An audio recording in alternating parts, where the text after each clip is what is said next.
Hello all, welcome back to our channel. ఈరోజు పువ్వులు ఇంట్లోనే చాలా చక్కగా విరగబోయాలంటే ఇక్కడ చెప్పే కొన్ని గార్డెనింగ్ టిప్స్ ఫాలో అయిపోండి. ఇవి చాలా సింపుల్ అండి. మొదటి టిప్ ఏంటంటే మజ్జిగను తీసుకోవాలి. మజ్జిగ ఎలా ఉండాలంటే చాలా పలుచగా ఉండాలి. దాంట్లో ఆవాలు ఉంటాయి కదా, అవి ఒక 2 స్పూన్స్, అంటే 1 లీటర్ మజ్జిగకి ఒక 2 స్పూన్స్ ఆవాలు పొడి చేసుకోవాలండి.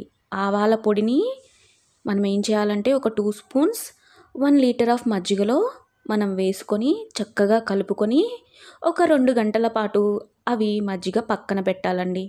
అప్పుడు ఆ ఆవాల పిండి అలాగే ఆ మజ్జిగ బాగా మిక్స్ అయిపోయి చక్కగా ఆ మిశ్రమం తయారవుతుంది. అప్పుడు అవి మొక్కలకు ఇచ్చినట్లయితే ఆ మిశ్రమాన్ని మజ్జిగను ఆవాల పిండి కలిపిన మజ్జిగను మొక్కలకు ఇచ్చినట్లయితే మొక్కలు చాలా బలంగా తయారయ్యి పువ్వులు బాగా విరగబూస్తాయండి. పూల మొక్కలకైతే ఒక చిన్న గ్లాస్ చొప్పున వారానికి ఒకసారి ఇస్తే సరిపోతుంది. అదే పండ్ల మొక్కలైతే ఒక మగ్గు చొప్పున మజ్జిగ, ఇప్పుడు ఆవాల పిండి కలిపిన మజ్జిగను ఒక మగ్గు చొప్పున ఒక 4-5 రోజులకు ఒకసారి ఇవ్వండి. ఈ టిప్ ఫాలో అయ్యి కామెంట్ చేయండి మీకు వర్కౌట్ అయిందో లేదో.